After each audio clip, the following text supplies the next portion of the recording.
Okay, so let's just start ourselves off. So we're moving to the very last part of the module of organic chemistry. We're going to focus on the concept of polymers today. What we're going to actually focus on more so is what are polymers, what are addition polymers, and then in our next lesson, we're going to actually look at the specific examples. So polyethylene, polyvinyl chlorine, polystyrene, and those kind of things there. Okay. So if you are at home and you have your textbook with you, that's the textbook reference you can read more on in terms of the difference between monomers and polymers. And then also you can look at the structural differences. But we will get to more specific differences between polymers of ethene later on there. All right, so the first dot point we're going to look at now, part of this says model and compare. Now, obviously, because we are going through online learning, we can't actually physically model this, but we'll try and show it in terms of model, actual diagram, pictures, models, and all that. Now, what you can see here on the left is a lot of different types of plastics. Okay. Now, polymers. Okay. What is known as polymers is just a repeated chain of molecules. Okay, so plastic is actually a really well-known continuous chain of molecules that we have. There's actually some other types. Plastics are actually known as synthetic polymers, so polymers that we have manufactured through in factories or other techniques. And what you'll see here in this diagram, you can see there is sort of like a little repetition of the carbon and the hydrogen here. And we kind of just break it down to the smallest possible unit in this particular chain. So the smallest repeated chain here, that we call a monomer. Okay, so what is the actual difference? Now, polymers are just, like I said before, very large molecules, repeated units called monomers. Now, if you want to break it down into the linguistics of all this, poly in Greek actually stands for many, and then mers actually stands for meros, which stands for parts. So polymers, if we translate it into Greek, is essentially many parts. So you can actually see in all polymers, you just have multiple repeated parts of the same thing. The monomer is that particular subunit that's in that particular chain there. Okay, so that's what we have. If we want to compare the pair, we have our natural polymers, so natural, really long, molecule chains, and then we have our synthetic polymers, the ones that we've manufactured in the lab. So starch, silk, DNA, those are really long molecules, proteins as well, because proteins are made from DNA. And then we have synthetic ones like polyester, polyethylene, polystyrene. So polystyrenes are those sort of foamy plastic cups that you have. That's what polystyrene is. Okay, so what we know of polymers, question? Styrofoam. Yes, styrofoam. There you go. So what are polymers? Now polymers, what we call are macromolecules. So macro meaning very large, hence they have really big molecular masses or molar weights. And there are two ways you can create synthetic polymers. You have addition polymers, polymerization, and you have condensation polymerization. Now addition, as the name suggests, you're just adding on a chain of monomers together.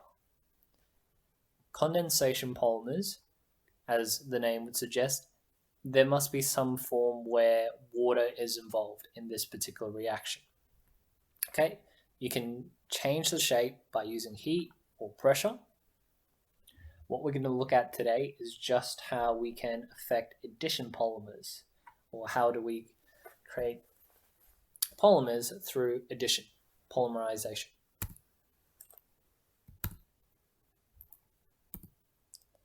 Okay.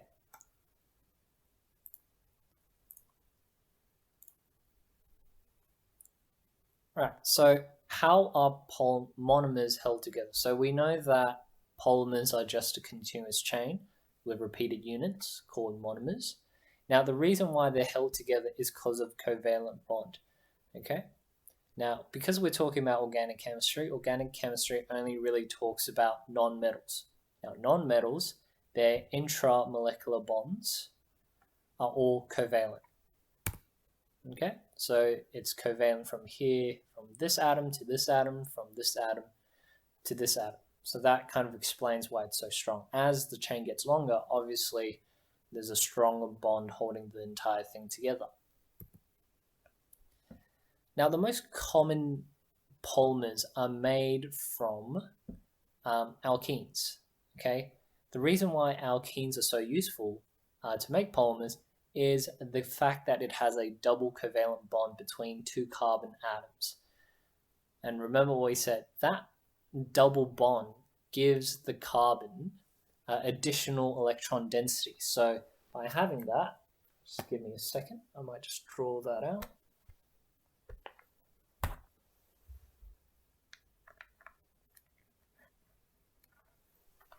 So by having the double bonds of carbons next to each other, you can actually create a really reactive molecule.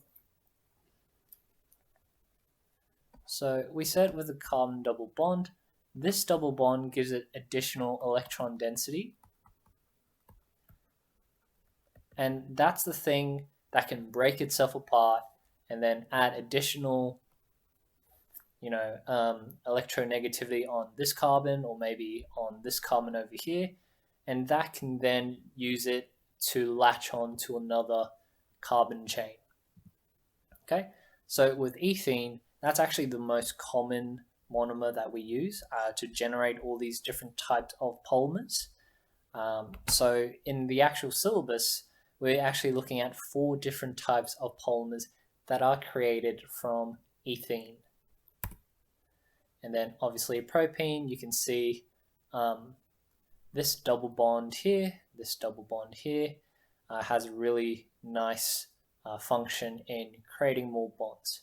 So with propene, this double bond here, that can give its electron density to this carbon here to form, or we'll just use a different color so we don't get confused later on. The double bond can go onto this carbon and it can form another single bond with some other carbon chain there. So that's kind of the function and reason why these double bonds work in addition reactions. Okay, so obviously the first thing is, how do we get ethene? Now, ethene is actually taken from crude oil. So when you're digging for fossil fuels and you get crude oil, firstly, you need to separate it into the different carbon chains. Now, the method we use to get the different types of fuels would be a process called fractional distillation. So this is the diagram here. Fractional distillation means to separate the carbon chain molecules based on their boiling points. Okay, so obviously molecules with a longer carbon chain will have a much higher boiling point, and so they don't really move in this distillation process. But for the smaller or the shorter chain carbons, they're going to rise up to a particular temperature and you can extract it out. So what's actually happening is each sort of little section that you have here has a different boiling point. And if the boiling point, or as you can see, as the boiling point gets lower, the gas with the lower boiling point goes up. Okay, so if we have a really high boiling or high temperature here, then obviously that means those with a low boiling point are still gases. They're in vapor form, and they rise up and all the way to the top if they haven't found its corresponding temperature chamber that can collect it through as a liquid. So that's what we have. You can actually do distillation in the lab as well.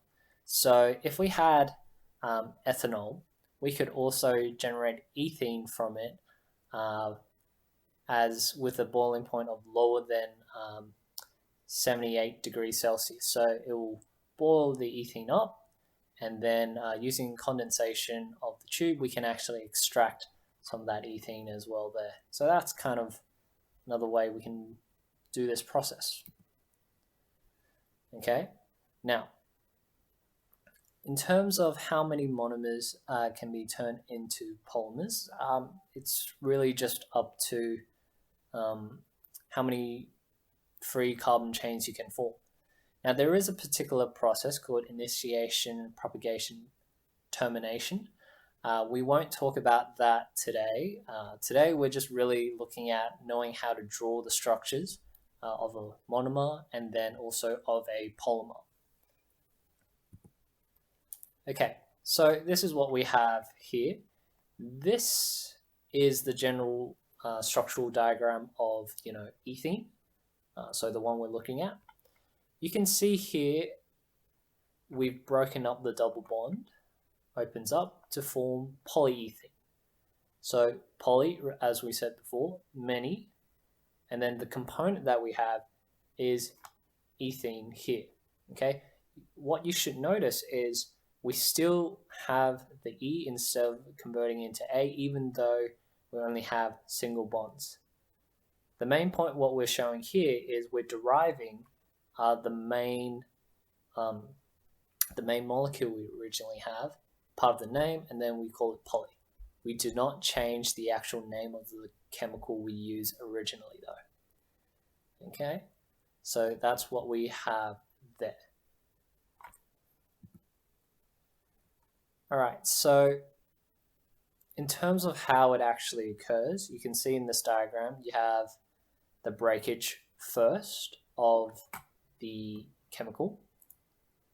So what we might want to show here is, let's say with ethene, we have our double carbon bond, and then we have our hydrogens on both sides. You need some kind of catalyst at high temperature and high pressure to encourage this double bond to separate. So this double bond with the catalyst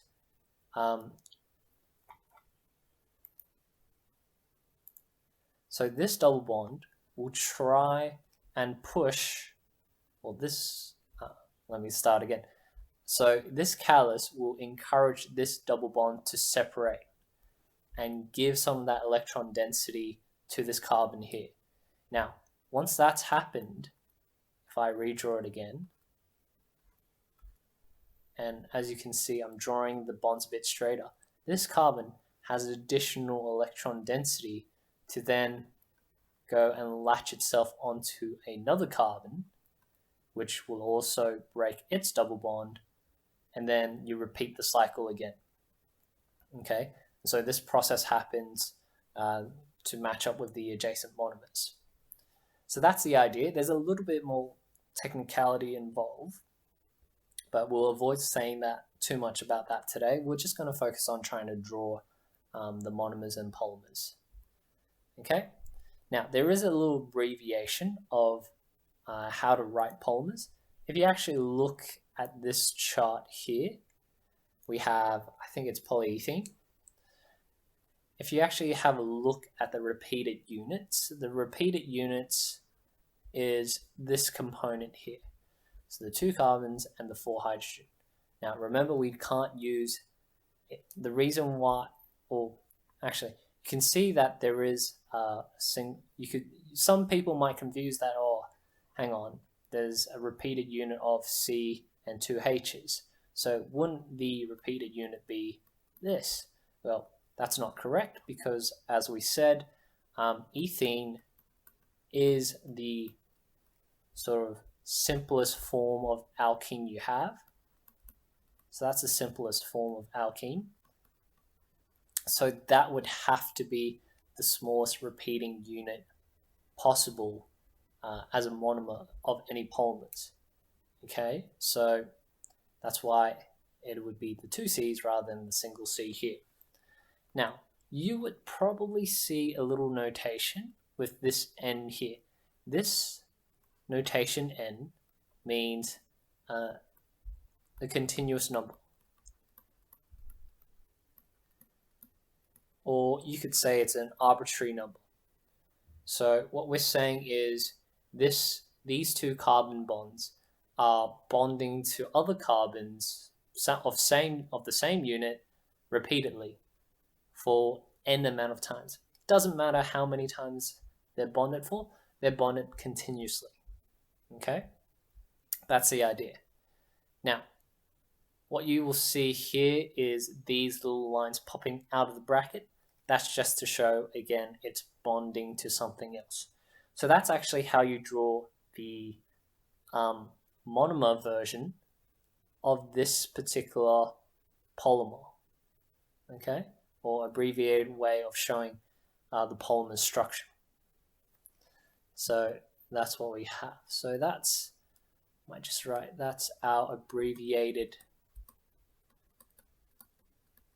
polymer right there. Okay, you can sort of imagine it in this kind of picture here. When a double bond kind of breaks, that single bond with the carbon will try and latch itself onto an adjacent carbon. So this is what we're really showing with addition polymerization. You can see all that's happening is the carbon bonds are adding to each other. They are not they're not displacing something for another. Nothing different is being sort of put in a way. Okay. Right, so how do we want to draw polymers? Now, obviously polymers contain thousands of different types of molecules. So what's the best way of drawing? I already showed you one way, but let's look at this polymer chain here. You have a repeated number of carbon chains and hydrogens here, okay? So what you should try and do first is find the smallest subunit possible, okay? Small subunit has to be 2 carbons minimum, okay? The N just means how many polymer chains you have. Doesn't actually matter if you have a number for it at all. It's just a value you need to put in. Okay, so what's the shorthand way of drawing a formula for polypropene? So we know the structure of propene. It's that structure there. You can see, again, consistent to what we were talking about before, we have the double bond right there. So it's the action of this double bond breaking itself apart, giving its electron density to one of these carbons that extends the chain further. You can also write it in this format. There's nothing wrong with showing it like this either. You can sort of see. Okay, so the first thing we need to do if we want to draw a shorthand version of polypropane, we need to draw 2 carbons that have a double bond, now turning into a single covalent bond. Okay, so what we have is we have 2 carbons now, or 3 carbons, now all single bonds to each other. Draw the brackets and N, so we know that these are going to form continuous bonds this way. Draw our brackets, and there. Add links to outside the bracket, so that's kind of what I did the step before. And then add the atoms that were attached to each carbon of the double bond. Okay, so what we would have here, and don't forget to include your hydrogens, we get something like that, along the lines of that. Okay, so that's what we have with the drawing of polypropene. So exact same thing as what we had here. We essentially just got rid of this double bond.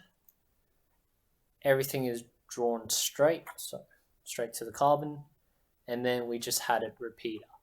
Okay, obviously if you do it in this format, you don't really have to draw the repetition of that bit there, so that might save a bit of time.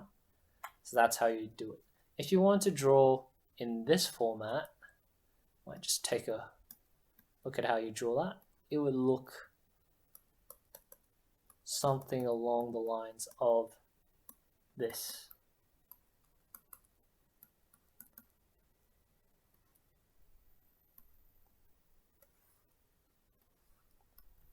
So that would be our repeated polypropene chain there from the monomer of that there. All right, the last example we're going to go through is trying to draw the monomer. Okay, so this example here, we're trying to draw the shorthand form of a polymer. This time we're trying to draw a monomer based on the shorthand version of its polymer, in this case polyvinyl chloride. Okay, so first things first, draw two carbon atoms joined with a double bond. So you already see here, join those two carbons to make a double bond together, and then add the atoms attached to each carbon atom. Draw the brackets and an N. So that's what we have here. So the only difference we have from here to here, if you actually have a look, is we've included a double bond and we've gotten rid of the brackets and the additional bonding components there. Okay, if we want to write the equation for this reaction, you can sort of see there's that. Okay, so to just kind of conclude what we've shown here, this is the shorthand version of drawing a polymer. The reason why we want to draw it like this is because polymers are very long. The fact that they're very long, it's impractical to draw the entire structure, so we try and do a shorthand way. The N is the abbreviation of how long it could be. If we show the double bond, this is actually showing us the monomer. The reason why this can form a repeated chain is because this double carbon bond can break itself apart to add additional carbon chains to each other. So that's what we're dealing with here. Okay? So that's the part that we're going to cover today, just so we have a basic understanding of what the difference of monomers and polymers are. These are some questions I want you to try on Google Classroom. So the surfing book should be posted on. If not, I can always check. So there's that. And like I said, this explanation was being recorded, so I can always put it up onto the YouTube link. Just make sure you follow the links, and then you can go through that there. Okay. Just before I turn this